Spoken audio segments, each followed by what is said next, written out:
Good evening. My name is Donna Pilot, and I am president of the Student Government Association.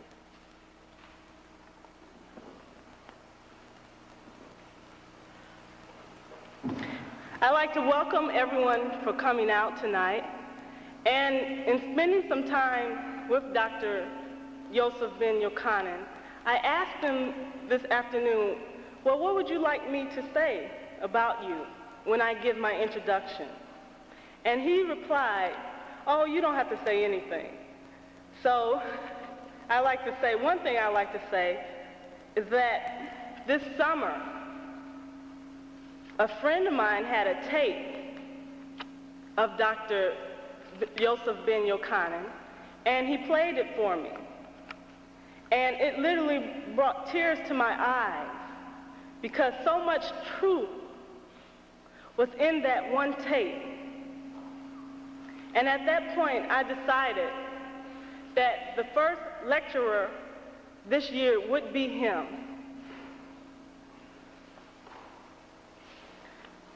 I would also like to say that you're in store for a very uplifting lecture. We chose the title, Wake Up Black People, because that's what we need to do. We need to wake up. So I'd like everyone to come together with a round of applause and let's welcome Dr. Yosef ben-Jochannan.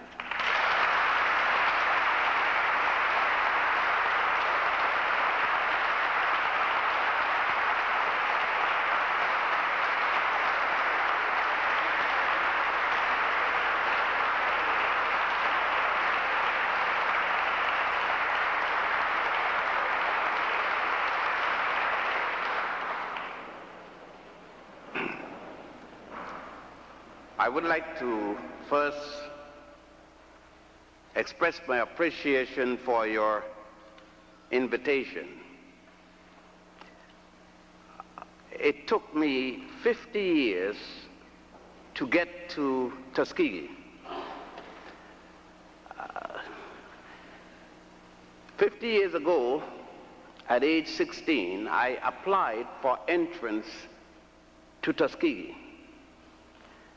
My application was accepted, but the immigration laws of the United States of America were such, and I don't think they have changed much, that I couldn't get here. I remembered that such had happened to a man before me by the name of Marcus Messiah Garvey. He was invited by Booker T. Washington. I don't know if you know about him. I heard you don't have a Booker T. Washington Day, unusual. But anyhow, probably better thoughts may come about and there will be a Booker T. Washington Day at Tuskegee. But anyhow, Marcus Messiah Garvey was invited by Booker T. Washington to come to the United States. The facts are that red tapes in the immigration department, Garvey arrived 6 months subsequent to the death of the great Booker T. Washington. So taking 50 years to get here, nevertheless I got here. I do not know if I would have taken the course of action in my life that I have now taken. However, I was lucky enough to slip through an engineering course and graduate in a few more courses, and here I am. Within the context of my education, if you could call it that, I would prefer to call it the course of my indoctrination, my training, which started in Ethiopia, East Africa, and continued in Brazil, Cuba, Puerto Rico, the United States Virgin Islands, England, and Spain. Been around a few places. And in all of these places that I've been, I never once received an education in the history of African people. Yet I thought that I've educated myself down through those period of time. And it is because of that self-education in those things which meant most to me as an African person that I decided at no time would I stand still in these halls of indoctrination and not rebel with the necessary documentation of the lies that are being taught in these halls. And so I may be saying things that may hurt many of you, if not most of you, because some of the lies have become your dear frame of reference. We could start with the Greeks. I hope you of fraternities and sororities don't get too bothered about it, since the Greeks weren't too much anyhow. But we can start with that, because there is where our institutions of learning has decided to start civilization. Yet the Greeks are only here from at least 1000 before the Common Era, or before the Christian era, as you would prefer to say. Let us just, for example, cite one. And that particular person would be Hippocrates. And I'm sure that you heard of Hippocrates. And when you consider that Hippocrates wasn't born until 333 BC, or before the Common Era, yet in your education you were told that Hippocrates is the father of medicine. That's a lie. There's no way that I can say about it other than it's a lie. A lie is a lie, whether it's in the university or in the church. How could Hippocrates be the father of medicine when the first time you see him, he is in Egypt learning medicine from Africans? There are numerous papyri, medical papyri on medicine. The nearest to Hippocrates is at least 1300 years before he was born. For example, we have what is known as the Hetus papyrus, the Ebers papyrus, and now the so-called Rockefeller papyrus, the Edwin C. Smith papyrus. All of these papyri go back to as early as 3100 BC. The man who Hippocrates took an oath that he would practice medicine according to this man, this African, whom the Greeks call Aesculapius in the Hippocratic Oath, a man by the name of Imhotep, died. He practiced medicine and died 2,500 years before the birth of Hippocrates. And you are telling me that the medical school and the pre-medical historians don't know this? They don't know it because, unfortunately, Imhotep had a high visibility like myself, otherwise called black. They don't know that the Ebers papyrus by Hatshepsut, dealing with Planned Parenthood, I said Planned Parenthood, 1,550 years before the birth of Jesus the Christ, is out there, when every medical journal in 1961 published copies of the Ebers papyrus. And we could go on with the papyri with respect to all kinds of diseases that the Africans had produced, both in Egypt and Ethiopia and Sudan, and a place then called Puanit, now called Somalia. But that would be satisfactory, but let us take the kind of education that we do have we are in a chapel, and we have been told about an immaculate conception and virgin birth. We have been told about the beginning of the world with Adam and Eve. We have been told about a man by the name of Cain who slew his brother Abel. And we have been told that all of these things only happen once. And they go back to the Old Testament, or otherwise called the Torah, or the Pentateuch, or the Chumash. Those are names for what you call the Old Testament. But we have never been told that they are only copies of stories that predated them by thousands of years. Let's put them one by one. I heard some hymns and everything already. Oh yes, you have been told a lot of lies. No other way to talk about it. And those who teach them, if in fact they did any research, must know they are lies. That is providing that they have never gone to Egypt or to Ethiopia or to Sudan to see the living proof. The writings on the tombs, the writings in the pyramids, what is called the pyramid text and the coffin text. That is providing that they have not seen the holy scriptures of the Africans of the Nile Valley, otherwise called the Egyptian Book of the Dead, or as Budge called it in his translation of the hieratic writing, or the Egyptian Book of the Coming Forth by Day and by Night. In the temple of Setaiwan, for example, at a place called Abydos,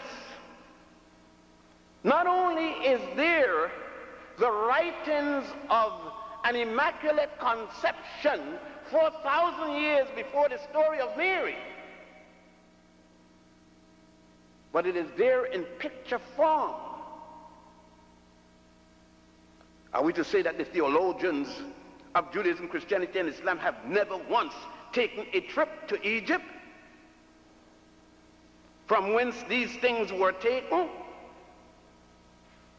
In that same temple, you see a story of how Set-Typhon murdered his brother Osiris 2,000 years before the Jewish story of Cain and Abel.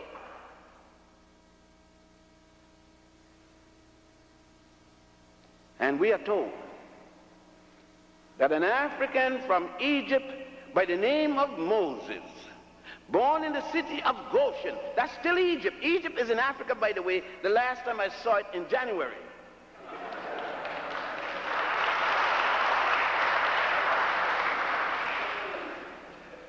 You heard of a place called Middle East. I don't know of any place called Middle East.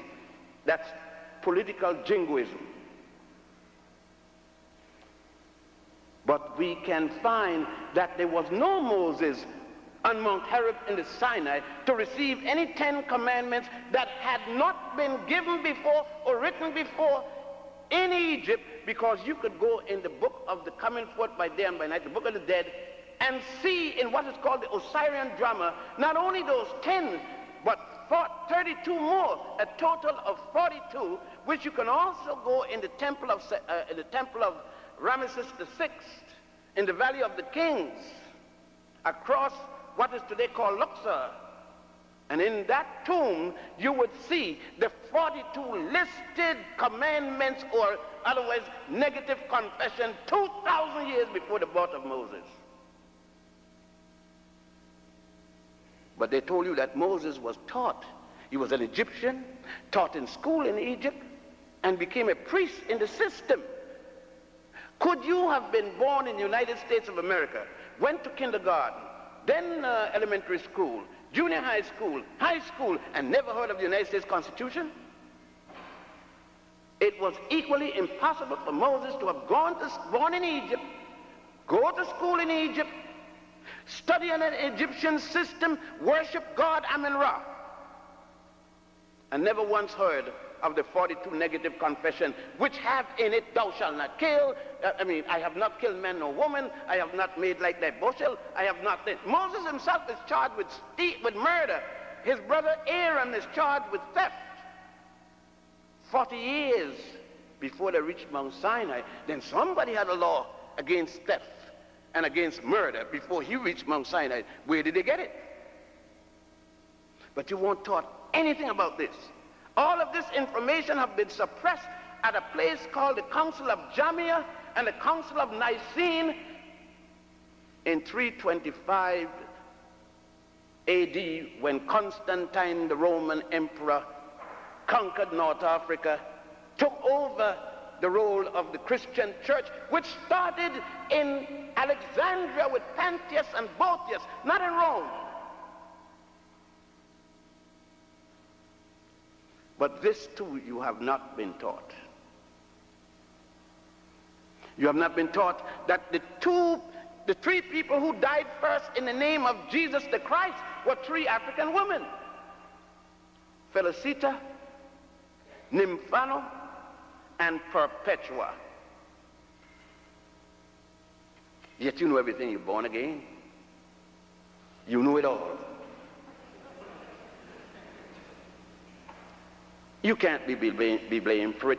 Even your teachers may not be able to be blamed for this, because one can't teach what one doesn't know, or one have not learned, or one have not experienced, because there is no interest for people to go to Egypt to see anything, but to go to the Holy Land. And that's why Jesse is tied and had to get on his knees and pray and beg forgiveness. He was scared he wouldn't be able to get back in the Holy Land for saying what was right. But there's more than that. Because you have been told that unless Europeans teach you, you haven't been taught. But who told you that the first university built in all of Europe was built by Africans called Moors? At the university, what is called the University of Salamanca in Spain. Check it out. Europe's first university. Not only the stones were put together like the stones in most of the building and the bricks in most of the building here. I'm not talking about that aspect of only the building. I'm talking about the educational system is nothing but a copy of the University of Djenne, D-J-E-N-N-E, of ancient Ghana, which was burnt down and rebuilt as the University of Sankore in the city of Tumbat, which the French later called Timbuktu. Then carried, as the Africans called Moors, conquered Iberia, now Spain and Portugal and southern France, and established in there the university system. And as I said before, it was not the first. The earliest of the Greeks were trained in a place called the subordinate lodge of Croton and Delphi.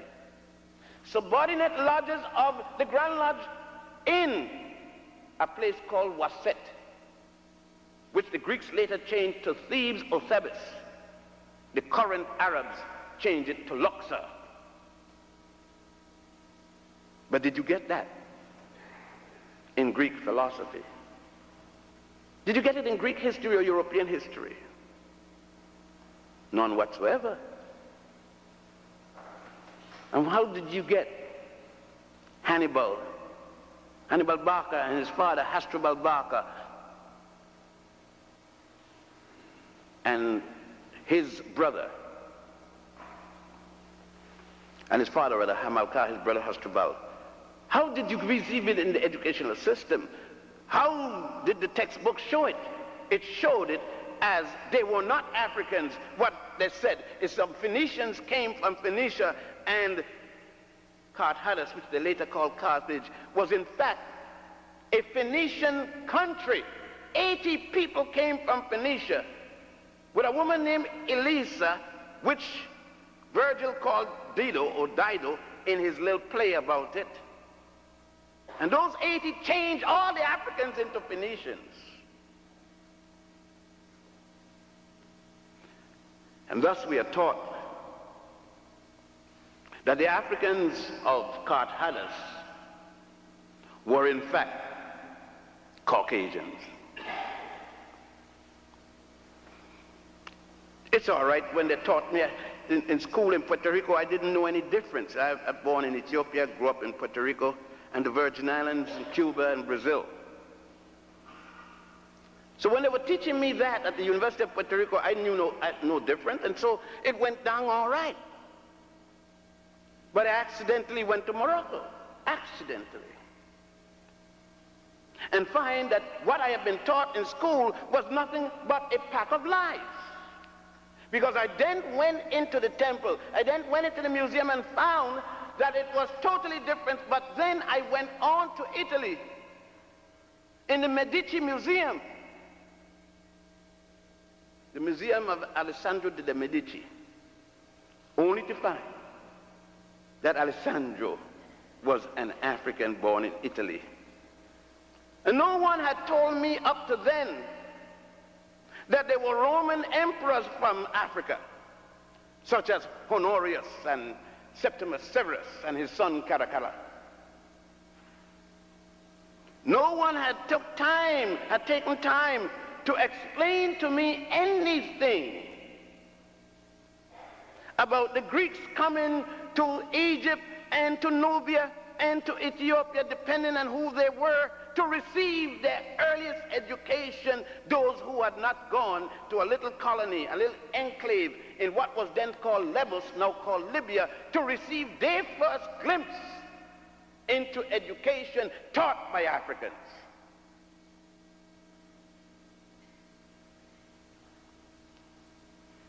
Well, having gone the route of civil engineering and with a bachelor's and then master's in architectural engineering, you would think that I should be satisfied at that point.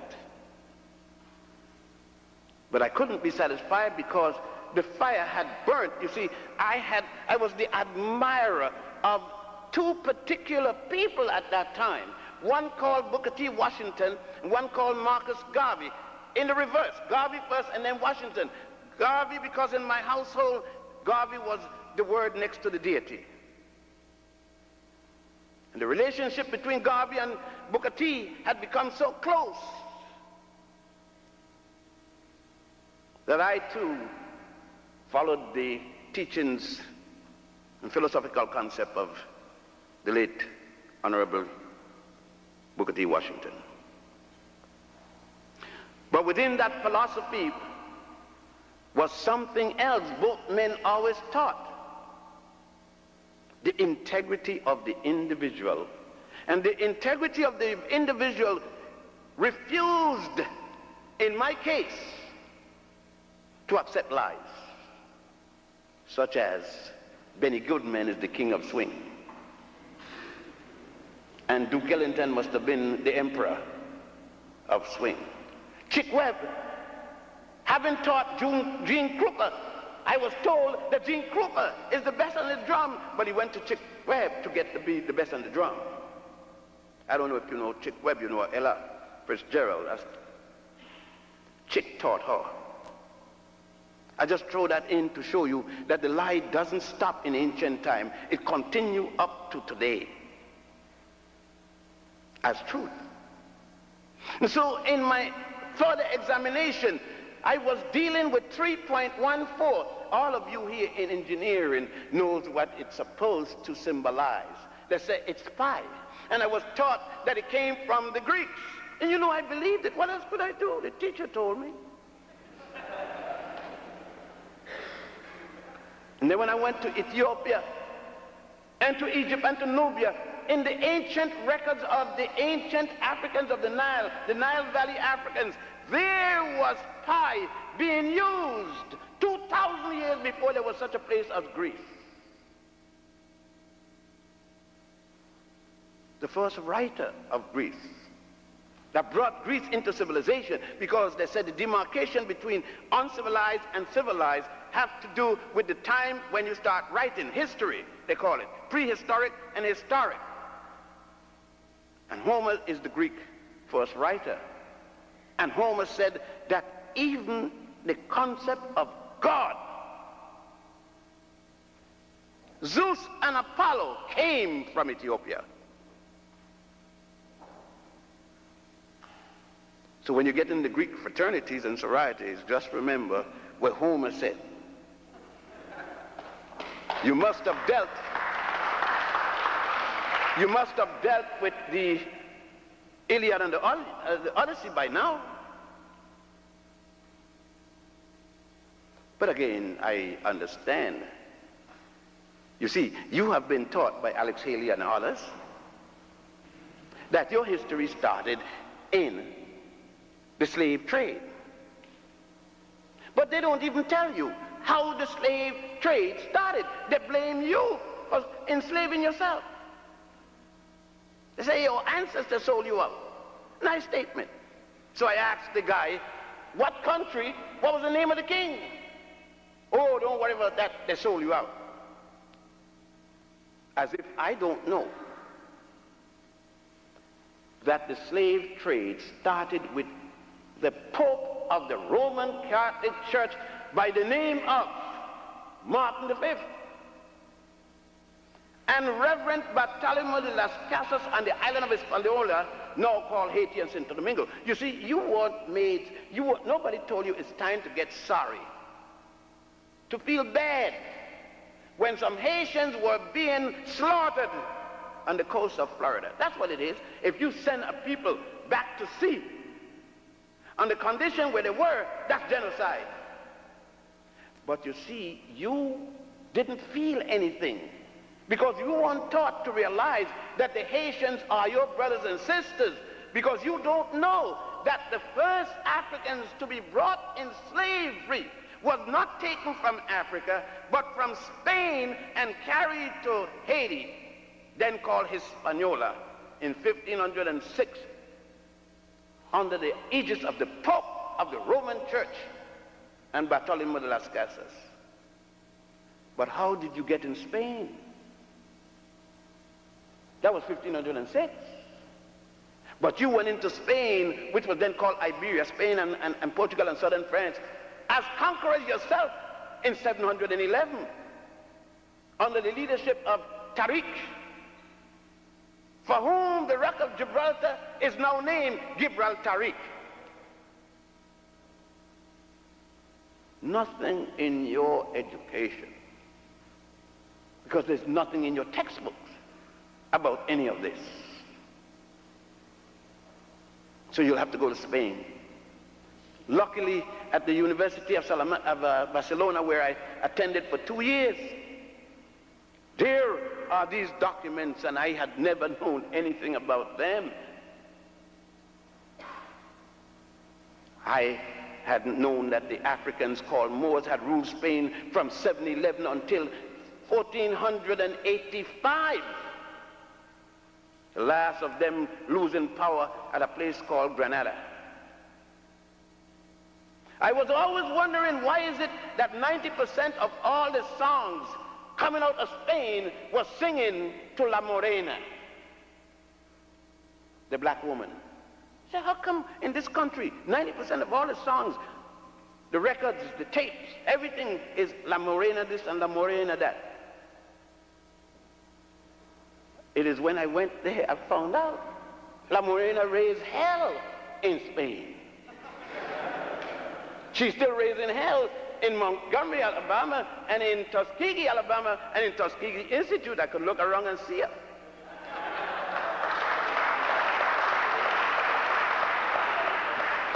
Of course, the first one of you threw a good baseball and a good basketball, forget that she could raise hell. You don't want her for a wife anymore. You hit the numbers, you don't want her for a wife.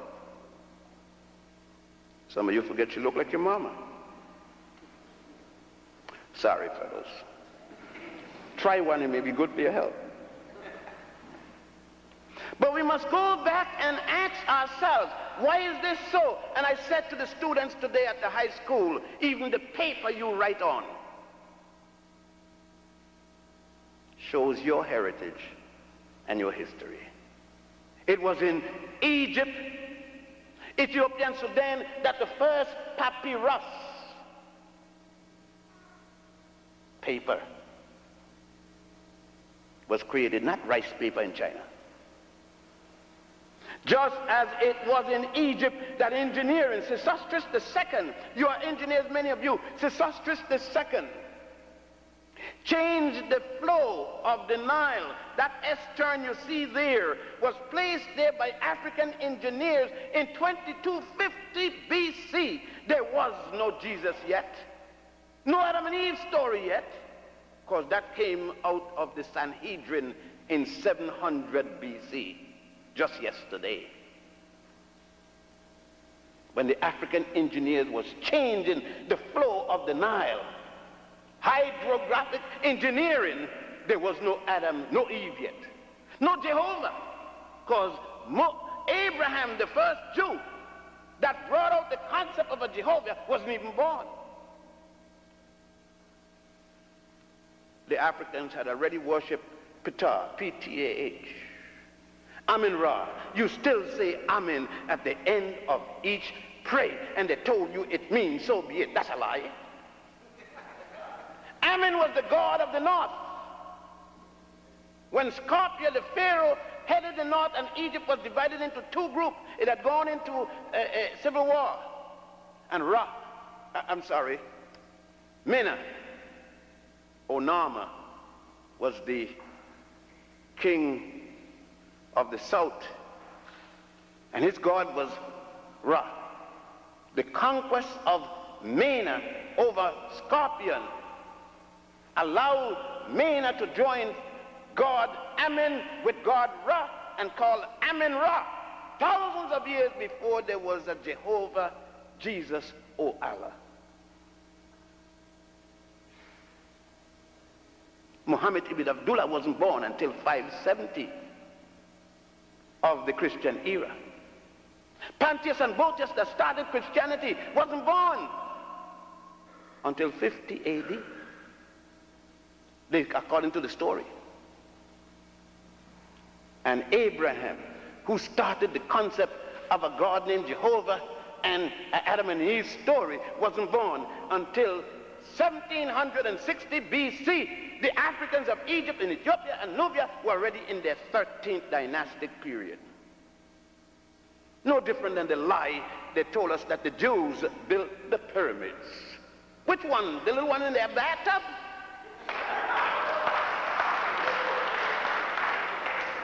There are 72 pyramids throughout Egypt. The first one was designed, engineered, and built by the multi-genius, first one known in the world, Imhotep. That was the third dynasty. The last one was the sixth dynasty, and the first Jew wasn't born until the 13th dynasty. You can't build a pyramid before you're born. But the myth and the lie continues. Now they're even making people from outer space build the pyramids from the top down. Those of you here engineering knows how they build it from the top down. They took the first stone with some skyhook and connected to the cloud passing by.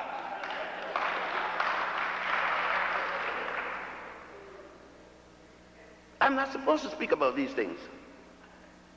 Oh, I'm supposed to be glad somebody give me a piece of goat skin with a thing on it that said PhD twice. And I'm supposed to be so good.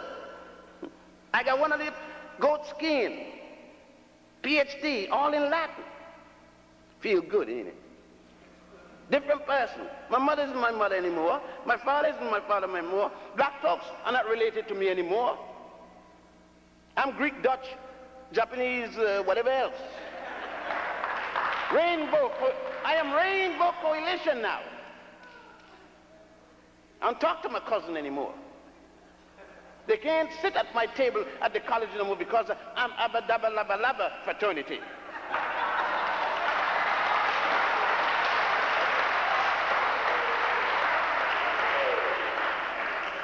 Oh, the things we go through. All to keep us from the Pan-African concept. You know, when I heard that in, I think it was Selma, Alabama, or Montgomery, that 6 little black girls were blown up. I heard you vote for the guy the other day. Blown up in a little temple, a little Baptist temple. Tears ran down my eyes. Because my girls, I got 9, were blown up. When theirs were blown up. When they were blown up, mine, it was my children blew up. How could I sit in my living room in New York and felt comfortable knowing? You see, people don't want me to feel. If you kill one European Jew in Ushkush because he is Jewish, the whole white Jewish community get in arms. But if you kill umpteen blacks, I am not supposed to say anything, otherwise I'm being racist. You see, they didn't tell you that there are black people who are Jews. So you say blacks and Jews are going to have a conference. Couldn't be blacks Jews too? Or you never heard of the Falashas, the Ethiopian Jews? I'm one. I know that I don't look Jewish, but they don't look Jewish to me either.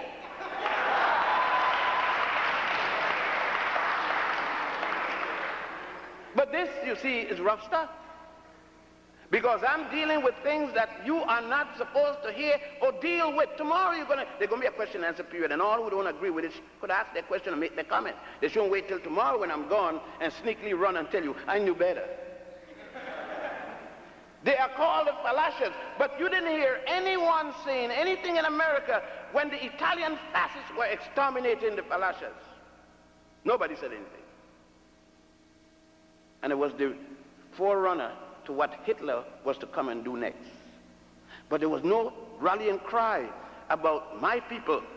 We were 5 million when Hitler arrived, Mussolini arrived. With the help of the Pope, Pius XI, I think it was. When the Italians left, we were 50,000. But no cry. Isn't it strange that when you write and when you are taught, you hear only about a Holocaust? One. What happened to your Holocaust that's still going on? What happened to the 50 million Africans, your brothers and sisters, that were murdered in Munamatapa, now called South Africa, under Cecil John Rhodes? Do you know that black folks take scholarship in honor of John Rhodes, Cecil John Rhodes? Because you don't know. Nobody told you who Rhodes was. Rhodes make Hitler look like a playboy. You don't know about the Holocaust with Frederick Lugard and Dr. Jameson in what is today called Nigeria, with Goldie and others when they took over the colony. You don't know about the Holocaust with Leopold II, the Vanderbilts and the Pews and the others, the Rockefellers and so forth, when they took over what was called Manicongo in those days and changed it to the Congo Free State. How many millions? 22 million were exterminated. African women pregnant were placed in the middle of roads, and 3 limbs put to both arms, and then cut with the horses and split them open, and the babies fell out as punishment that the men would see it. These are records. They themselves wrote, not realizing that Africans will come later to revenge these causes. But that isn't mentioned as Holocaust in any of your textbooks, because it was only Africans being exterminated. I don't expect enemies to say this, but I do expect that when you write and when you do your research that you use the appropriate term, genocide, Holocaust, wherever it applies. In Tasmania, an island off Australia, every last African was murdered. There isn't one left. And you don't call it a Holocaust.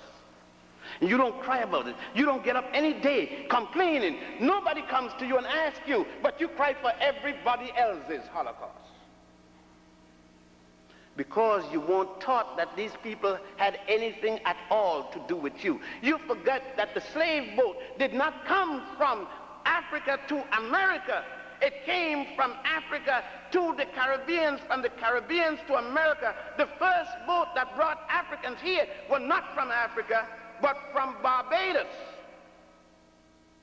The first that came to Virginia in 1619 in Jamestown. So you weren't told that there's any connection. As a matter of fact, the people from Alabama don't feel anything for the people of New Jersey, and the people of New Jersey don't feel anything for the people of Mississippi, etc., etc. We have not been taught that way. Thus, we couldn't even have with Jesse an African drive for an African people. In the midst of the drive, we had to change to rainbow. And you stood here and got on your knees and begged for a holiday for Dr. King. You disgraced Dr. King. The enemy never award his foe with a holiday. The Italians got a day for a man that got lost, couldn't find his way. Columbus Day. They didn't go to anybody for the holiday. The Irish got a day for a man that killed snakes in Ireland. They didn't go to anybody for a holiday. The Poles got a day for Pulaski. They didn't go and beg a day. Why didn't you take a day? You had to go beg for even a day to worship a great man. But you failed to understand that King did not operate alone. There was a man at the same time named Malcolm X.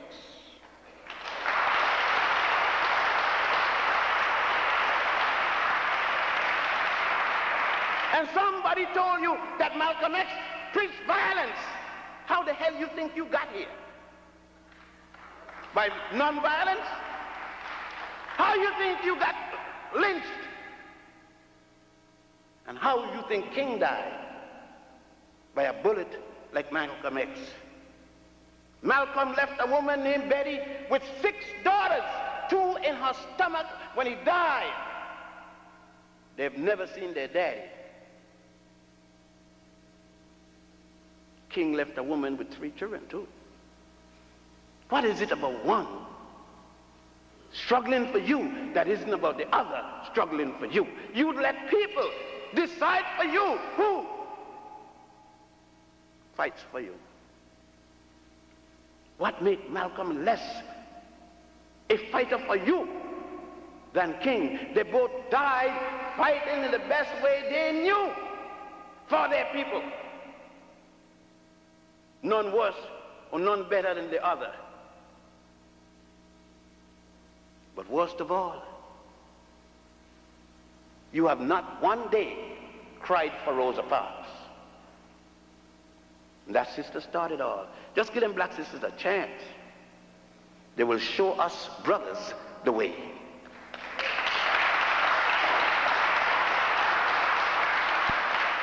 Because you see, they know that when the Africans were built, made their first calendar in 10,000 BC, 10,000 BC, called the stellar calendar, and revised that in 4100 BC, the so-called pre-dynastic era. Where was Greece? Where was Etrusca that later became Rome? They don't tell you about this, do they? They don't tell you anything about this aspect of the African, because it's not slavery. It doesn't deal with Amos and Andy. It doesn't deal with roots and novel, which they got you to believe had something to do with your history. They couldn't do this because they did not. Where were they when you were dealing with astronomy? That's the movement of the stars and the other planets related thereto. and astrology. I'm not talking no nonsense about when your girlfriend planet is down in Pluto and something. That's ignorance. Downright premeditated ignorance. Even a jackass wouldn't follow that. And some of you wouldn't come out the house unless you read the horoscope.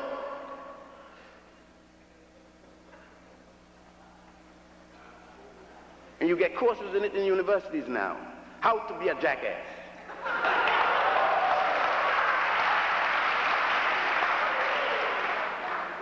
Let us get it down. When Imhotep and others established the pyramid text and the coffin text, when you go to a place called Aswan and you see how the Africans, your ancestors, dug those marble obelisks. And when you go, you always, they tell you in school, and they read the beautiful love story about the Majahara who built his palace for his most beloved wife, the Taj Mahal. They didn't stop to tell you that thousands of years before that, a pharaoh by the name of Ramesses II not only built a temple out of hewn rock bigger than this place, along with one for his most beautiful and most precious wife, Nefertara. Don't mix her up with Nefertiti. Nefertiti was the wife of Amenhotep IV, who changed his name to Akhenaten. That's the 18th dynasty. I am talking about Nefertara, the wife of Ramesses II. That is the 19th dynasty. No mention about that, because they can't tell you African men did anything good for African women, much less to mention pharaohs and queens. Yet the evidence is still there. You go to Ethiopia at a place called Lalibela, and you see the rock-hewn temples, the rock-hewn churches in the side of mountain, down in the ground, engineering thousands of years before any country existed in all of Europe. I'm not to speak about it. All I say to you is check me out. Check these things out for yourself. Go and see them, read about them, research about them. So when why? What happened? You say, why do I need to know it? If Dr. Martin Luther King knew what I'm talking about, he would not have gone to Mohandas Karamchand Gandhi to learn about nonviolence. He would have known that Gandhi read the works of Akhenaten to learn about, and he would have gone home to his native Africa to get first-hand information. But they kept the teachings from in all the university, even when he went to University of Massachusetts, BU rather, with Dr. Harmon and others up there. They didn't tell him about Akhenaten, because you see, they don't talk about Akhenaten because Akhenaten taught about monotheism. He died before Moses was born, preaching monotheism, the worship of the god Aten, A-T-E-N. He taught about the Trinity of God, and you could go at a temple called the Temple of Luxor and see on the wall the Trinitarian concept 3,000 years before Jesus, Mary, and Joseph. But they couldn't teach Akhenaten. They couldn't teach these things, because then you would question what is being taught to you now in theosophy, in theology, in philosophy.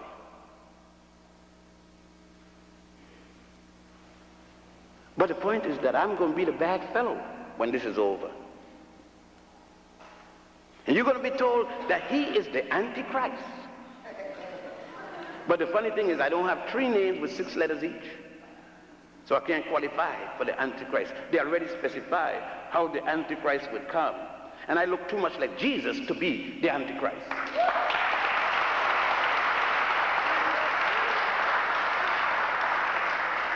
Oh yeah! What happened to Jesus since he got blunt? When ask your professor of theology how Jesus got blunt. Ask your professor if it was not until Michelangelo was commissioned by Pope Julius II in 1509 to draw what he believed the Holy Family looked like, that he took his uncle's son, and his uncle's wife and used them as the model, and that became Mary, Jesus, and Joseph. Up until that time, it was the black Madonna and Child, which the present Pope went back twice to his native, to worship at the feet of the black Madonna and Child. You see, the racism hadn't hit Europe yet. So it wasn't necessary to get rid of the black color of Mary, which you now say.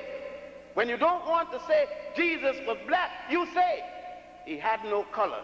If he had no color, how did John the Baptist see him to baptize him? Talking about baptismal, you should go to the temples there and see baptism of the pharaohs thousands of years before Jesus. They call it purification rites. Go and see circumcisions thousands of years before there was an Abraham to be circumcised, and that to make him a Jew. Our education, quotation mark. I think that Carter G. Woodson, and I should have mentioned this man's name long ago, said it best in his book. The title explains what I'm saying: The Miseducation of the Negro. Assuming that Carter knew at that time that Negro was wrong, but he had no choice because he was fired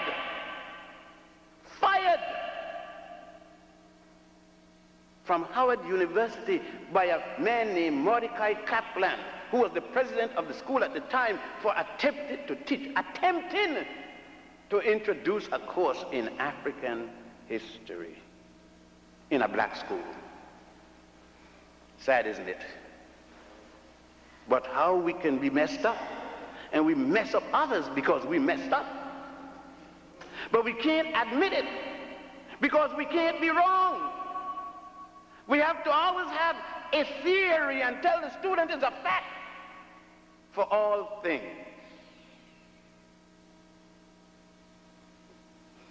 It's like the other day I heard a woman talking, oh God, my daughter got an illegitimate child. So what happened to the child? You didn't have a law book? Illegitimate child. And I wanted to know what was that. So I went to the hospital to see what was wrong with the child. I said, did the child got a mother and a father? They had sex with a penis and a vagina? What's wrong with the child? Well, she didn't have a marriage certificate. I said, what that have to do with child? Do you know that Jesus and Mary and Joseph wasn't married? And that she wasn't married to the little angel either?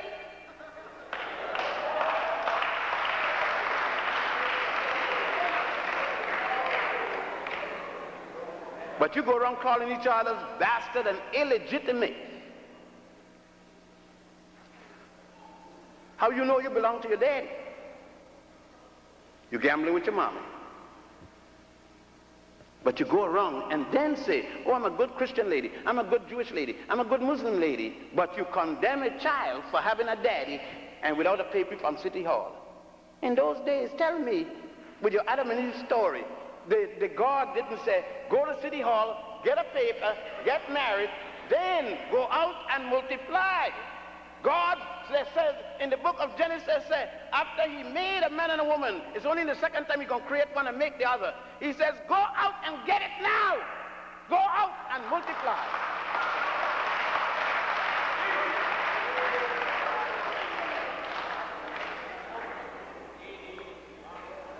That doesn't mean that you act like a pig in a basket and dropping everything you got. That doesn't say that.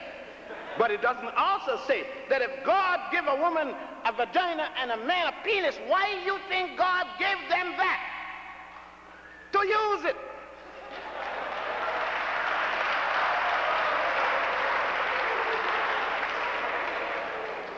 Where they gonna put it in a picture frame and look at it?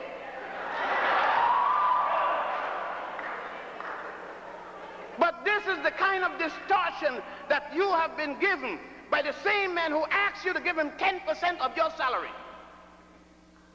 every Saturday, every Sunday. Oh, I'm going to hell. That's no big deal. Because they said only 777,000 going to heaven. How many people in the United States of America? 220 million? If 777,000 alone going to heaven, you got as much chance hitting the grand prize in New York, in New Jersey, in California, in London, in France, as you got getting in heaven. So I'm sticking with the devil. Because since he got more followers than anybody else, you don't hear the devil having to advertise, come to church. Because he got what's going. Because you pray so much. The other day you pray, Jesus came here in Harlem the other day with his heaven mobile. In the middle of Harlem. Coming down Lenox Avenue at 145th Street, 11 o'clock Sunday. Jesus knew he had brought all the things black people were asking for. The heaven mobile was full, even much more full than Santa Claus's chariot. 11 o'clock when the bell rang, the first thing Jesus heard, give me. He says, oh hell, I didn't bring enough, and he went right back. Because they were still begging, give me a fur coat, Lord. Give me a new Cadillac. Give me a European girl. Give me a job.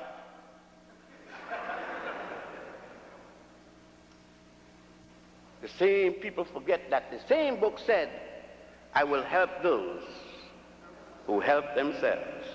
You pray for the exam. Pray. Don't do it. Pray. Let me know when you flunk out. There is a certain amount of pray. You say, do you pray? Yes. I pray when I get in the airplane. I pray now. I have to go to the church to pray. You know what I'm praying about? Strength to beat my enemy. I don't want God to give me no TV set. I'm working, get that. I pray for God to hold the moon from bumping into the sun. That's all I want God to do. Stop an iceberg from falling my head in Alabama. That's a long way the iceberg got to travel. But I don't want the iceberg leave Alaska, because if the iceberg hit me in Alabama, we all dead. But I'm not going to pray for God to help me to beat my enemy. I don't do that myself. And I'm not non-violent. When my mother had me, she didn't have me non-violent. A 9-pound baby don't come out non-violent. You hit me and start praying. You pray.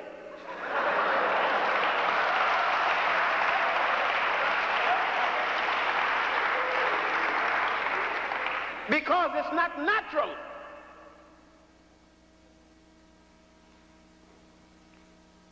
Because I know this. You see, when King Uri of Ethiopia in 5100 established the concept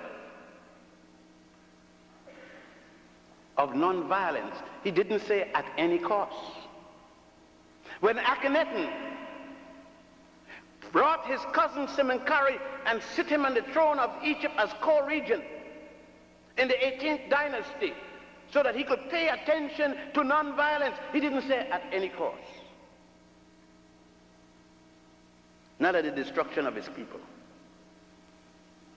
When Rosa Parks got up in that bus, she had no PhD, no M anything, no B anything, but she had the integrity of an African woman, that she was no longer going to sit down in the back of the bus, and she was willing to die and take somebody with her. I know these are alien talks. These are alien thoughts because you believe that praying can change it. No way. Praying didn't change lynching because it still goes on. Instead of a Ku Klux Klan doing it, the government does it. But most of us in our academic role don't want to deal with this thing, and I can understand because it means the difference between tenure, the bank mortgage, the yacht in the basin, the Mercedes-Benz.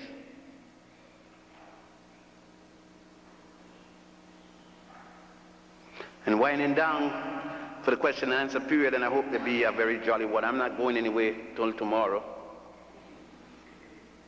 And I'm sorry about that, but I have to teach at Malcolm King College. I teach there now voluntarily for the last 20 years. I taught a course. I've been teaching a course on Egyptology as my contribution to my community. And I don't like to miss classes. But you could see why from 1942, when I was started to teach, to the present time, I've had to struggle. I've paid the price. I've been shot at physically for what I teach, but no one wants to check the evidence. But the hundreds of people who have gone to me to Egypt and study tours have seen. And the sad part is that so many go and see, but they dare not say a thing when they come back for the fear of losing even family. How sad that is. How sad it is that people will be angry because I say to you, have pride, wake up. I shouldn't say to you, wake up black men. I should say to you, wake up people. I'm the only people in the world. We are not allowed to talk to each other for our own common interest. Everyone else. The Italians come together as Italians, the Irish as Irish, the white Jews as white Jews. But we are told we can't have anything by ourselves because it's reverse racism. They can't even let us have forward racism. We're in reverse. Everybody else is benefited by us, but us. And all because I have made my mind that my people aren't to be taught that they drop out of the sky as slaves and were slaves. And every time you see a movie from Washington, D.C. or anything, whatever the period, the only time you see us, we are slaves. I remember going to the opera. I don't go to that place unless somebody give me a ticket. Because they ain't got nothing but me, the fleder mouse. What the hell I want to say but a fleder mouse? Little mouse running around in German. So I went to one that's supposed to be about me. About Dido. Verdi's play. This is happening in Egypt and Ethiopia, and I'm sitting down in a $22 seat. You know, I didn't buy that one. And it is about the princess of Egypt and the prince of Ethiopia, and I'm looking at the stage, and the prince is blonde, and the princess blonder yet.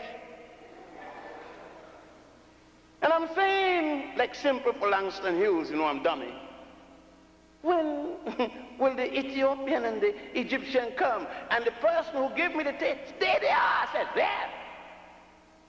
They look Greek to me, look French, Dutch, German.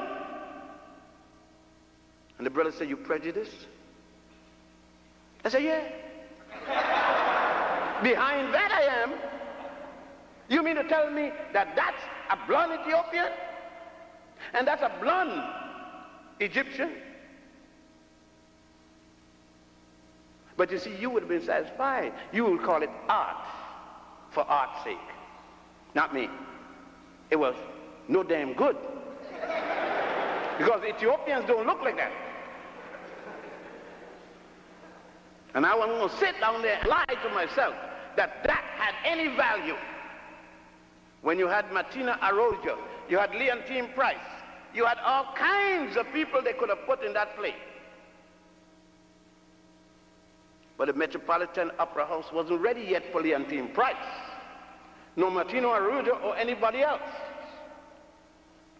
And until they were ready, I was going to give them hell till they get ready and made them get ready.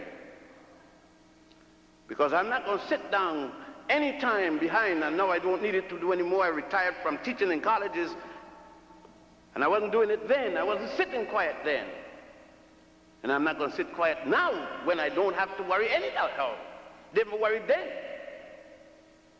To bring the truth to my people. And time doesn't permit. I have to go here, there, and everything to just show you the culmination of history. History isn't a thing of the past. Because of history, you act and react today. History is now.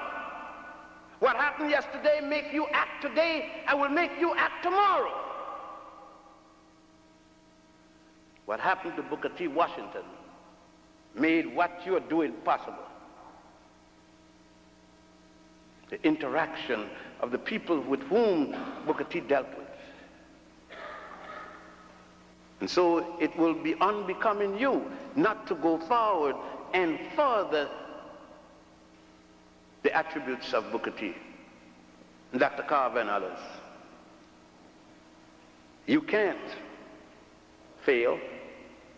You can't come to this institution and nonchalantly take courses and hope to pass. You have an obligation to pass and pass well. Not only to read the books in front of you, but to read others. Certainly if you're taking engineering or science or something like that, you need a lot of time, but you can't ignore self. The understanding, the knowledge of self. You can't come through here and don't take courses in African history or African American history. You can't do it. Some of you believe because you're black you know yourself. Go check it out. You get your European history, you must take that to graduate. 101, 201, umpteen one. But take yours at least on your own initiative. Learn who you were. Learn who you are. Learn what you must be.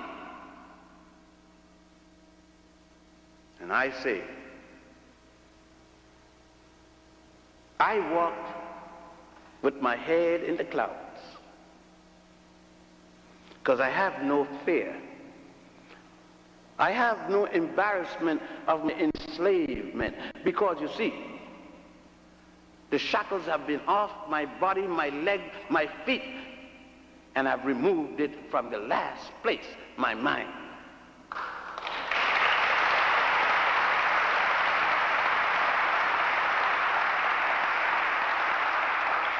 And thus I am a free man. When I look in the mirror, I feel proud of what I see. I don't need reefer. I don't snort.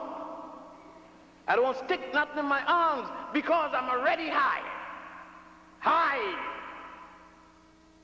with the beauty of the woman that gave birth to me. Somebody else the other day asked me, do you know God? I said, yes, she died 14 years ago. What do you mean? I said, Mama, dear Mama, the first time I opened my eye, there was a black woman putting a nipple from a breast in my mouth to sustain me, having sustained me for 10 months in her womb, not 9. That's the sign. That was God, the God I knew. The other one is belief. Belief, and belief isn't fact. Belief is a hope. Belief is faith. Belief may not happen, but Mama did get me. And so whoever Papa did was, the man she pointed out to me that stood there is also part of that. Thus Mama, God, Mama, Daddy, and I are the Trinity, the Holy Trinity. Dig it out, check it out here. They haven't made people from dirt in a long time. They make them from sexual intercourse. Little fellow called spermatozoa. You ever heard of him? He runs up a little alley called fallopian tube. And he runs into a little thing called ovum. He jumps in, take a seat. She gobbles him up, fertilizes him, and whoop comes the weevil. He jumps out. Here my boy, here my girl, here I'm something else.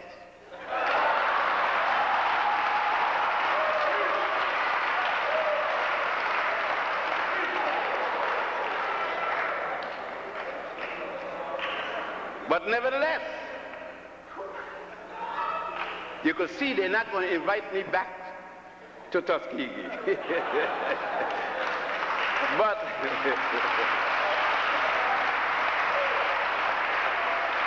it took me 50 years to get it over. I want to thank the student government, the body of the school as a whole, those in administration who made the possibility of the AFA, etc., and for those who have been so nice making the day a most comfortable one since I've arrived. I hope that the monologue so far, hope it will be a dialogue as soon as I finish, would cause you to at least do some more thinking. Don't accept what I say. Check it out. Read books about yourself. There are millions of them. Let no one tell you to the contrary. Read all kinds of religious dogmas and theories. Don't let anyone tell you this is it and there's no more. Read it all. Read mine. If you could read Mein Kampf, you could read anybody's Holy Bible. The Hindu Bhagavad Gita, the Muslim Quran, the Christian Holy Bible, New Testament, the Jewish Old Testament, the book of Olodumare, the teachings of Olodumare, that's the Yoruba religion, the teachings of Dambalawedo, the teachings of Budum, and by the way, it has nothing to do with witchcraft, the teachings of Ngai, the major god in Kenya, Unkulunkulu of South Africa, Ra, Ptah, Osiris, the god of resurrection. 4,000 years before Jesus, he was taught to raise men from the dead. He's known as the god of resurrection. Read, read, read. Read about your people in the past, the present, the future. Understand Du Bois as you understood Garvey. Understand Malcolm as you understood King. Understand these men. Understand Sojourner Truth as you understand Harriet Tubman. Go back into the past and read about your most beautiful and your most strong queen like Hatshepsut, who fought and drove out the Hyksos out of Egypt. And Zingha, who fought for 13 years ahead of her troops, defeating the Germans and the British and others before she died on the battlefield. Queen Kahina, who stopped the Arabs in North Africa and died at the head of her troops. These are great and glorious African women. Read about the African woman who took the guts of a pig, took out the feast, clean it out, wash it out, cook it so her man could get a little protein and her children. Call it chitlin or crimple steak, either way you want. The African woman who had sense enough to send her daughter to school when her man-child had to go in the workforce from before sunup to after sundown.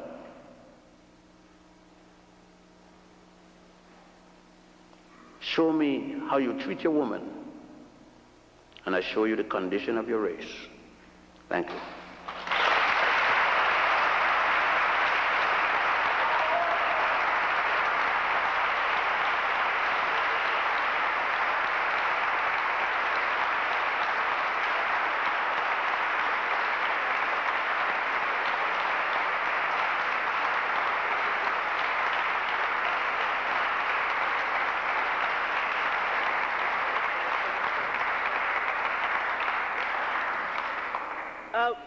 Before you leave, we will now have questions and answers. Those who have questions, you can come and speak into the mic. Kenny, would you hold up your hand?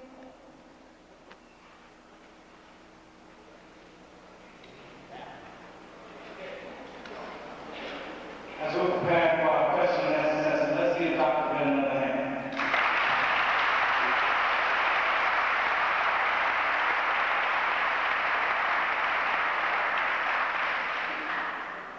Let's start. Thank you for coming and speaking to us.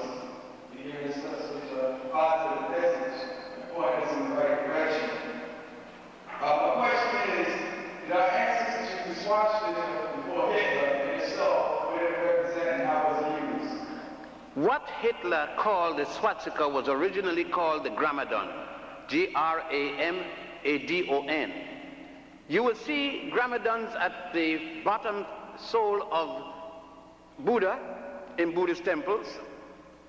You will see it in South America used with respect to Coatepalca, the crucified god of the Mexicans, at the time when Mexico was called Azteca.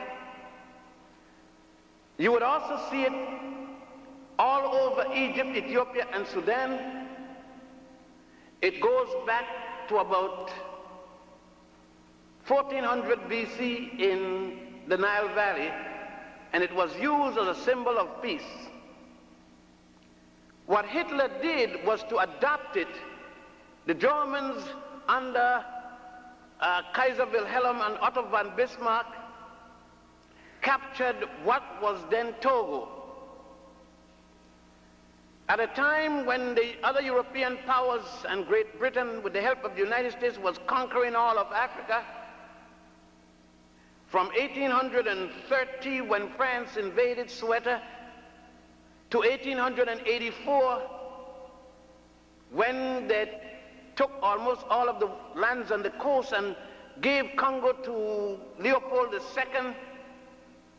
It was then, when Germany was fighting France for Alsace-Lorraine, that the Germans realized that they weren't getting part of the action, went into Togo, took over Togo, and it is then that they adopted the eagle, the iron eagle, by the patron saint of Germany, an African by the name of Maurice, which they call Maurice of Aragon, along with the symbol that Maurice used as the bishop. You would notice, if you go to the Museum of Natural History in New York, you would see a Togolese garment from the 14th century with the Gramadon and the Iron Cross and the eagle, which the German adopted from their colonial underlings, the Togolese, and that's where it came from. Yes. How did the mystery systems contribute to the development of Western Freemason? Well, what was called the mystery system, which is the educational system of the Nile Valley, centered at the Grand Lodge of Waset, which is now called Luxor by the Arabs, is that every discipline, a child went in at age 7, a young boy, and he was not completed with education until age 47. He never left. It took 40 years to train an educated man who left with the title priest. So within that 40 years, he learned everything there was. And as such, he even influenced the Pharaoh, because he decided most of the things the Pharaoh had to do. Thus, engineering, law, medicine, science, mathematics, everything was done and taught in the mystery system. And those students coming out of the mystery system were sent around the nation to be the teachers. So the mystery system was the educational system of the entire Nile Valley. Not only Egypt. Egypt became the zenith of what took place, the high cultures along the Nile. And so that's how the mystery system. Now, in order, like any society, there are a group of elite within the educational system. And they became the elite. Thus, it was necessary for them to have, quote-unquote, passwords and so forth, to maintain secrets amongst each other. Because education, believe it or not, is not for the masses. You must know it. The masses can't afford $1,300 a semester. Education is for elite few. It have always been. That's reality. You know, we want things to be, and so we say it is. But the reality is that count the amount of blacks who come to college, and you will see it is for select few. And so in those ancient days, it was yet for a select few, because very few people could read and write. And those who went to the mystery system became the intellectuals of their day. It helped because if you know all the disciplines, then you could bet. Then you don't talk about mystery.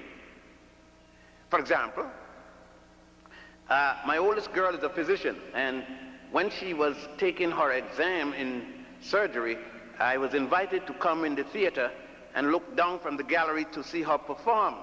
And while others were doing their open heart surgery work for grades, I sat beside my daughter, and when they started to take the heart out of the patient, I said, what a miracle. And my daughter said to me, Daddy, I'm surprised at you saying that. There ain't no miracle, he just made a mistake. I said, what are you talking about? She said, Daddy, you know, and you told me, what one man knows that the other doesn't know is no longer a miracle. It is the miracle to the man who doesn't know it. But to the person who knows it, it's just routine. It's no miracle. She was right, because I taught her that. So it's no mystery. It's a mystery only to the person who doesn't know it, but it isn't to one who performs it. So that's what it did. It teaches man. And the women had their own organization, by the way, sisters, because you must say, why, how come the little boys only? There were women organization, and one of the reasons for that is that a man had to testify. One of since at age 7, all the boys were circumcised. They also had to testify. A woman cannot testify, even in the Christian church. Look in your dictionary for the word testis and testify and see where the word testify come from. To testify, a man had to hold his penis out in his left hand, raise his right hand, and swear if he told the truth, told a lie, may God unman him. You can't unman a woman if she got a testis. Kind of funny. So when women are testifying in these sacred churches, just tell them you're doing miracles.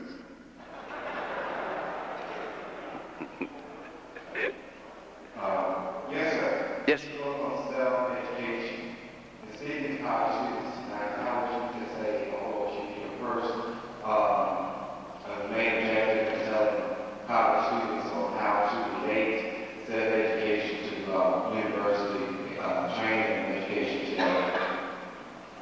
No, self-education doesn't necessarily mean that you don't go to the university. Self-education is saying, along with the prescribed courses at the university, you have to do a certain amount of self-education. You have to take a certain amount of interest in yourself and as such study about yourself. The professors can do but so much for any of us. Much of it is going to have, first of all, your education doesn't take place in 4 walls of a university. Your training takes place there. Your education is going to come on the outside when you start to apply your training and acquire experience. It is said commonly, the center of education, and of course we believe that we've got that. What we have fed is a series of facts or a series of evidence, and then we take these evidence and regurgitate the answer to those evidence. But when you go outside and you get your experience, it is really then that your education starts. So to self-education, I meant that kind of education which you found in Harriet Tubman and Sojourner Truth and others. But don't stop your training in the college just for the self-education. I wouldn't do that. I wouldn't have done it for myself, and I wouldn't encourage anyone to do that. I take all ends. I read everything and that I could get my hand on. I don't care. If the Ku Klux Klan is passing out some literature in the morning, I'll get some. Because you don't know what your enemy thinking if you don't find out from him. So I read anything. I read the Ku Klux Klan. I read the Moral Majority. I read what's the one that the guy got shot down off the airplane there, John Birch Society writings, and also read the Jehovah's Witness and the Mormons. I read everything. Because I don't know which one going to kill me in the morning. All of them look crazy to me.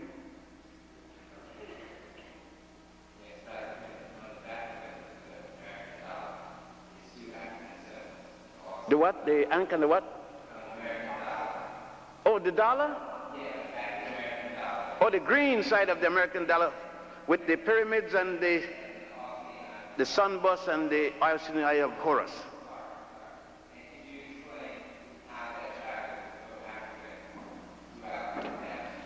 Well, if you recall, the first president of the United States, a terrorist by the name of George Washington. Oh yeah. According to the British, you still go on England, you see it written there, George Washington had 30,000 pounds on his head for terrorism. I'm talking about the murderer, George Washington. The slave owner, George Washington. You see, isn't it strange that we see Hitler as a bad man? But you know, Hitler didn't enslave one black American. George Washington did. George Washington sold black folks the day of his inauguration from molasses to Barbados. But he's a good man. You see, you don't want to reason because that may, you say, he's the president of my father, he ain't father, no country of mine. He has nothing to do with fatherhood of me. He's a slave master. Every one of them in the cabinet was slave masters except Benjamin Franklin because he was a Quaker. And that's why he lost becoming the first president. But anyhow, Washington was a member of the Masonic group. And as such, when the first union was founded, it was founded and the Masons were the strongest force and allied themselves as a common unit within the founding group. It is so that they, in looking for symbols for their money, they took Masonic symbols, the Masons who had adopted it, the Freemasons who had adopted the 22 tablets they stole from Egypt, from the mystery system and carried to York, England, and established what they call York Rites with 22 degrees. Later, in Scotland, they added 11 more, call it the Scottish Rites.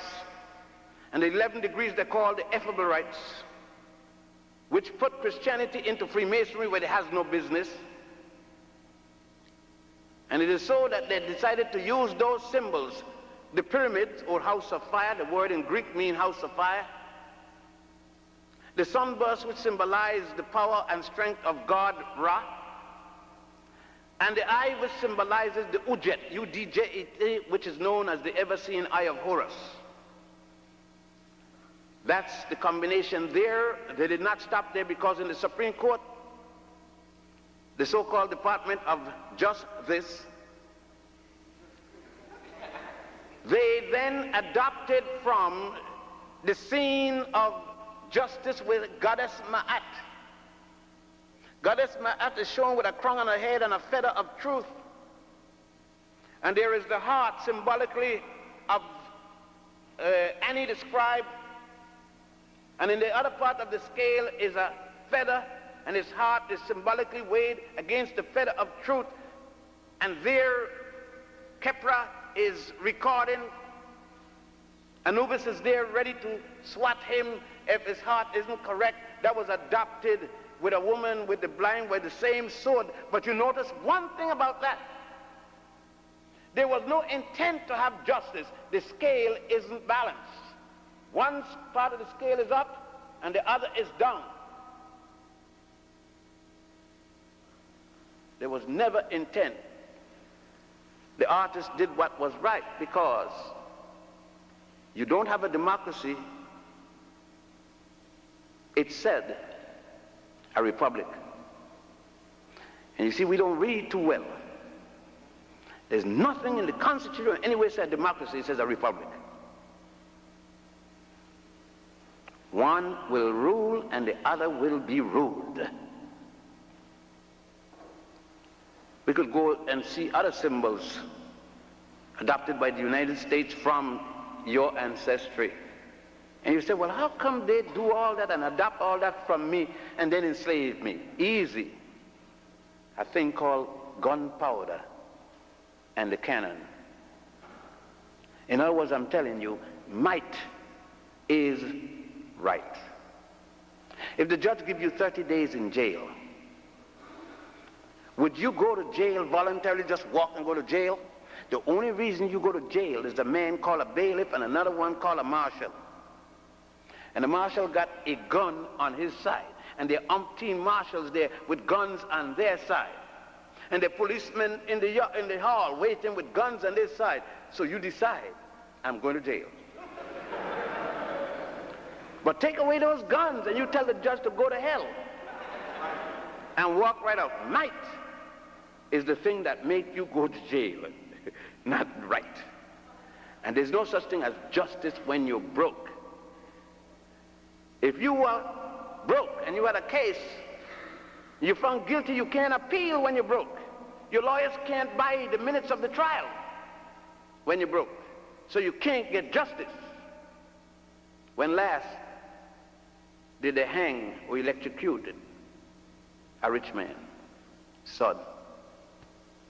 You see, like Patty Hearst, they could get psychiatrists to disagree with psychiatrists who disagree with psychiatrists. They can buy justice. There's no justice for poor people. You gotta have money to guarantee justice. Let's say you were poor and you had shot, what's his name in the house there? Regamus. You wouldn't have been in no crazy house. You'd have been under the crazy house. But his daddy had money. Umpteen pounds of loot. Do you think that he didn't talk to the judge? You think that Patty Hearst didn't talk to the man who was going to free her? He said, even if she was found guilty, he was going to give her pardon. Talking about the peanut vendor man from Carterville. Justice. I know it's frustrating and you believe in all the beautiful things. I've been in the armed forces, I've been all over the place, and I haven't seen justice yet. I've seen just this.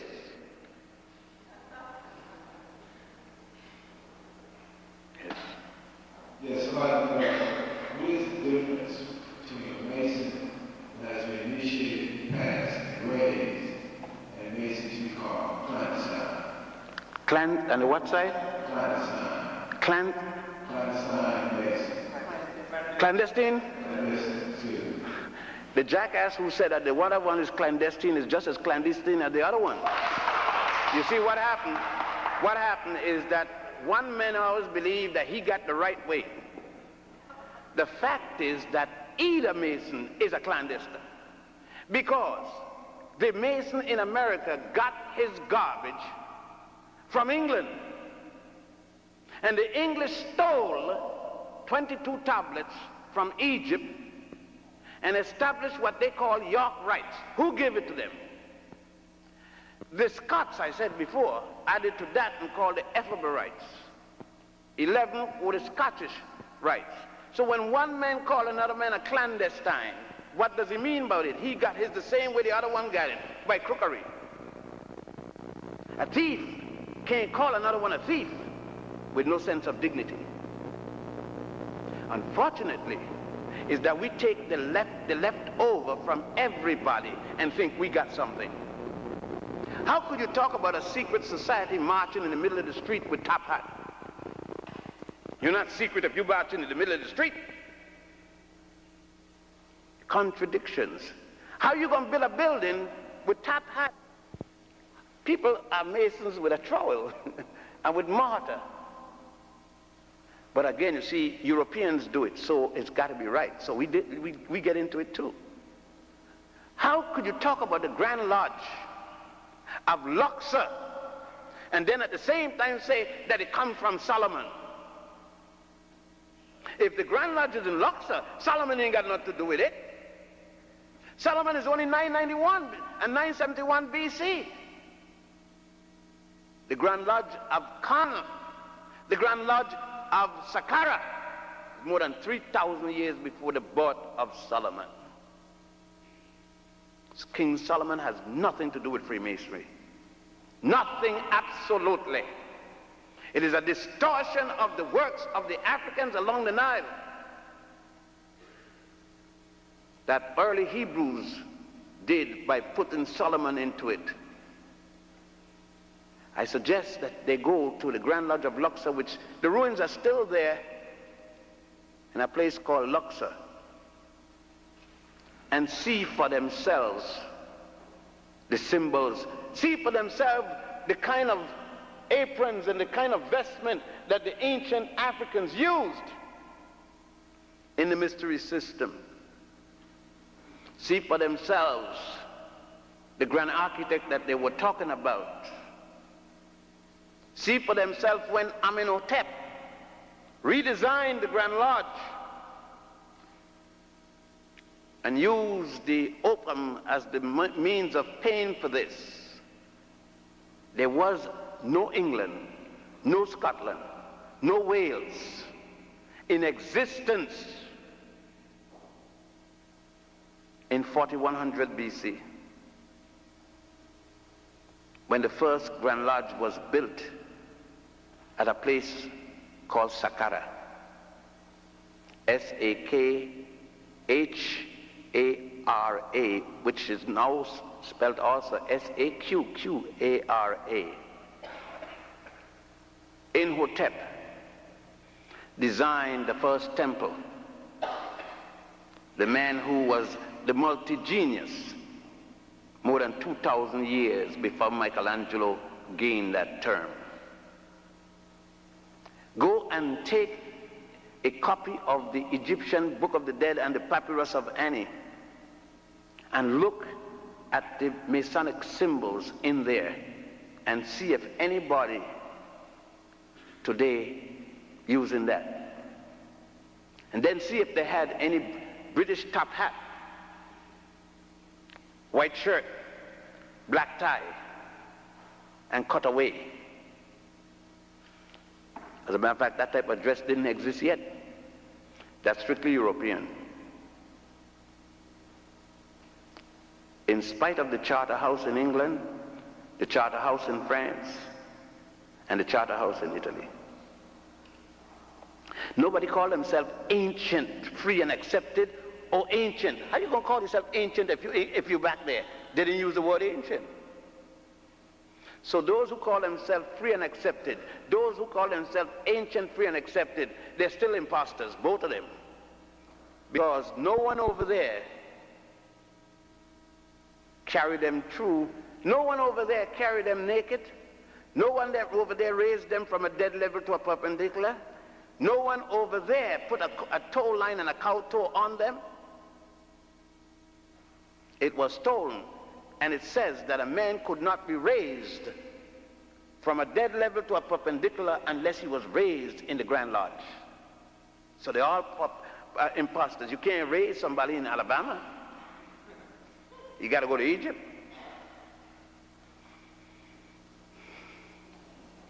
Yes, I understand from my business that in the past we have offered trips to Egypt, and I was wondering if there would be trips in the future and how can I involve? Because it's really information. It's my arrow. The secretary asked me to bring some brochures, And in my running out of the office, I had last Friday a new great-grandson, the fifth of my great-grandchildren. And he had landed for the first time last Friday, and I was rushing to the hospital to see the new arrival, and I forgot to take up the brochures and put in my bag. And then last night when I was getting ready to come, I again was rushing out to Long Island to spend some time with my new great-grand and forget to take up brochures. But the brochures couldn't be had. You could ask our sister here, the president of the government, student government, and she could get, my secretary would send as many as you need. Now, but I could tell you, there are 2 trips already completed. However, on the 6th of next month, there's a trip going to Egypt. That's 14 days. We're going the 6th and returning the 21st rather.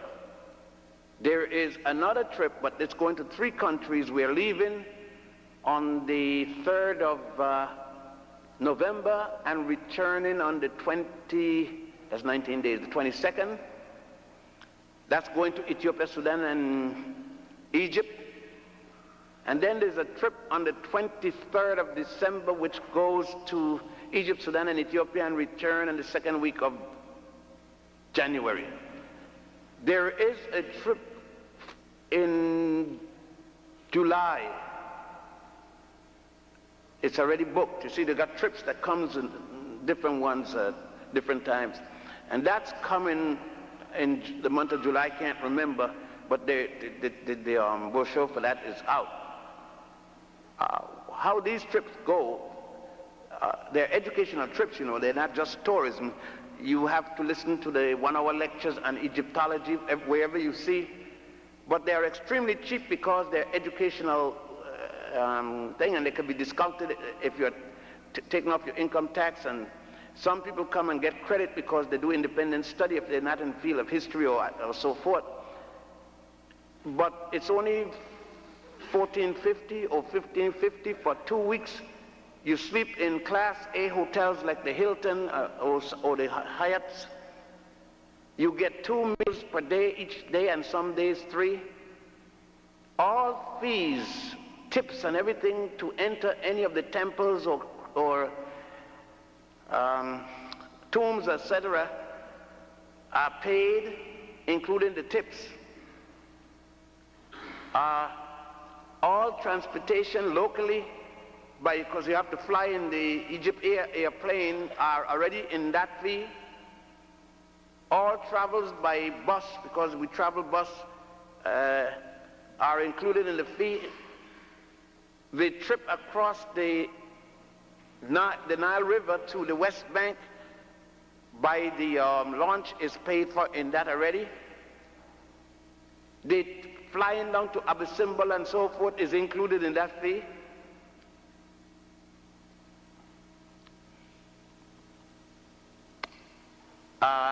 Your round trip ticket from John F. Kennedy to Egypt and back, to Cairo and back, is included in that fee. 2 weeks. So that if you brought $1, you could bring back 99 cents. Now, if you did it by yourself, the round trip to Egypt alone from Kennedy is $1,100. You couldn't live in Egypt for 2 weeks,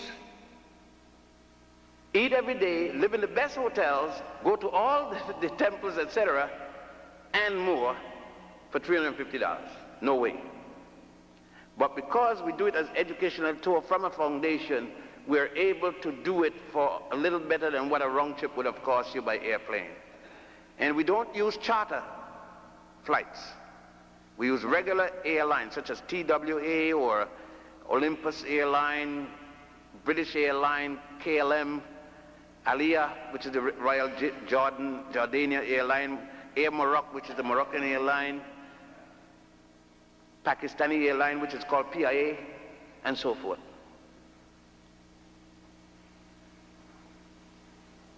Okay, I was wondering, since Jesus, as they say, is white, the white man of the world, so as I see, That's Michelangelo's description. Okay, exactly. Well, is devil a real thing, or is it just something? Who? The devil. Oh, my cousin. Culture. Religion is the deification of a culture. And God is the highest concept one sees within his culture or her culture. Now the devil, in Egypt there is such a thing as a good God and a bad God. It is called the law of opposites. The Chinese and other people call it the yin and the yang. But the good God is no better than the bad God, because you need both things. You need good to know bad and bad to know good. So the law of opposites, you see, it is Judeo-Christian to consider that in this man is good if there wasn't something in him called the devil. Now, how the devil got in there? Who put the devil in there? They now say sex is the original sin. I'm not going to give it up, sin or not. But all right. Who made the devil? God. Right? Because they say the devil was a good angel in heaven, and he started to try to overplay God, and God kicked him out. Who made him? Just, you see, you got to break things down and analyze and ask yourself, these theories, not facts. Nobody have ever seen a devil. Nobody have ever seen a God. God didn't write a Bible. Man wrote a Bible and put God's name in it. If you have a Bible that God wrote, please let me see it, because I want to see it. Inspired men of God wrote the Bible. Aren't you inspired when you go to the bathroom? If you don't get an inspiration, you're going to pee all over yourself. You got to be inspired to go to the bathroom and get up from where you at when it's time to pee. You get an inspiration. Or you may get a perspiration. But you see, you are in college. And you must do some thinking. That's why you're in college, to examine anything. You must be inquisitive, and there should be nothing that you can't examine. Nothing. Remember that the Bible that most of us use is one written by under the auspices and control and authority of a man named James I, the King of England, who in 1611 authorized this to be published. But who wrote it? Who were the inspired men? Sir Francis Bacon and 47 other professors from Eton, University of Glasgow in Scotland, Eton University, Cambridge University, Harvard University, and I think one more. Those 47 men working for James rewrote the Gutenberg Bible, written under the control of Martin Luther, who had broken away from Rome in the Edict of Worms.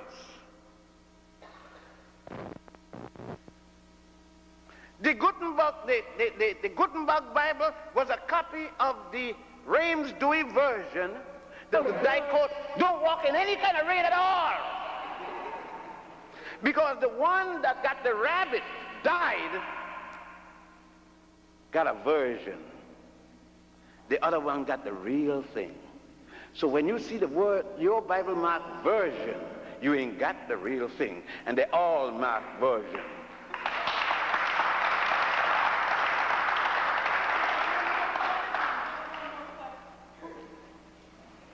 Good evening, Dr. Yes, sir. My question is twofold. And the first part of my question is, what is the original name of continent Africa? It is a name. Africa was a colony, a little enclave, about the 4th century, when the Greeks would come to Lesbos, now called Libya, to kind of put their ear to hear what was coming out of Egypt, because they were barred from coming in mass. It was not until the Persians captured Egypt in 525 under Cambyses that the Greeks were allowed in any large number. That little colony that the Greeks call Africa later spread to now the entire continent. It started around the 4th dynasty. However, ancient people called the continent Corphy, C-O-R-P-H-Y-E, Ortegia, O-R-T-E-G-Y-A, Hesperia, H-E-S-P-E-R-I-A, Amonis, A-M-M-O-N-I-S, Libya, the whole continent, L-I-B, well, actually it was Lebus, L-E-B-U-S, and Ethiopia, E-T-H-I-O-P-I-A. However, the oldest documents that I have found by the Ethiopians themselves and the Moors, there is a name they call A-L-K-E-B-U-L-A-N, Alkebulan. And that's the oldest name that I know that the continent was ever called. Okay, thank you. Thank you. The second part of my question is, can you go into details of the Holy Trinity and Immaculate Conception? Well, first of all, what is an Immaculate Conception? The ancients never spoke of the hymen, H-Y-M-E-N, a thin membrane, very sensitive because of the nerve endings, that lays on the track of the vaginal canal of a woman, the colloquial expression being cherry.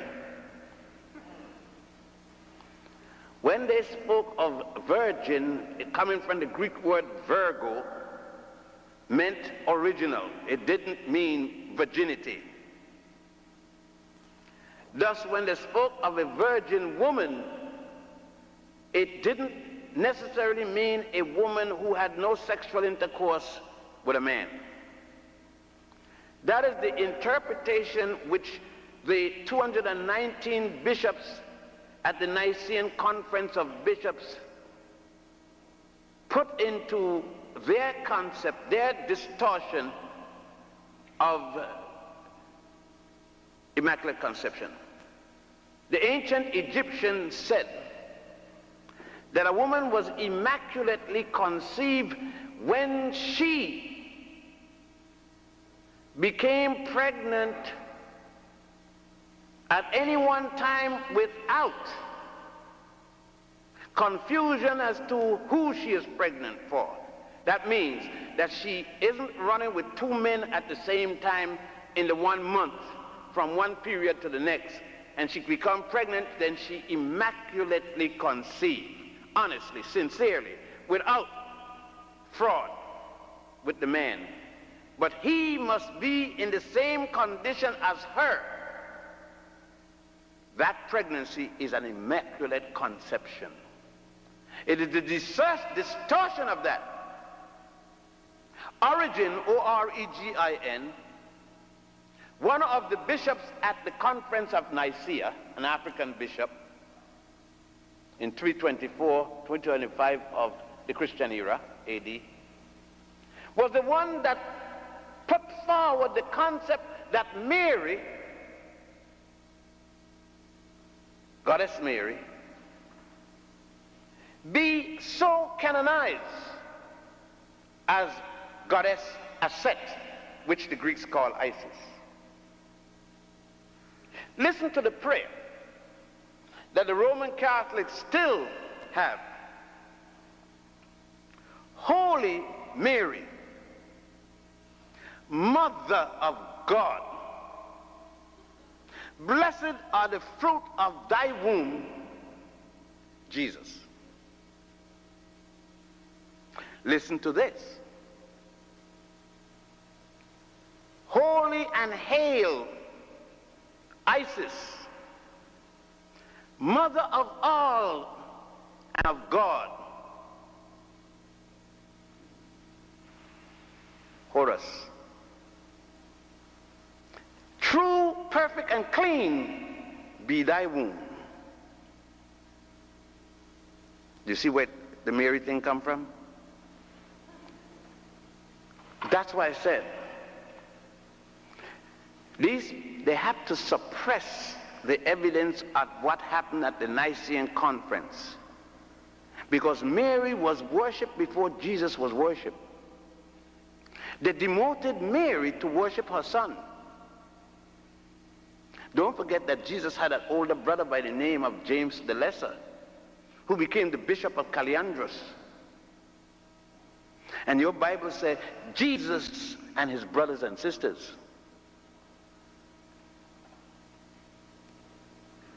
Do some thinking. You see, you read what you want to read, and you listen to what you want to hear. Let me give you a puzzle.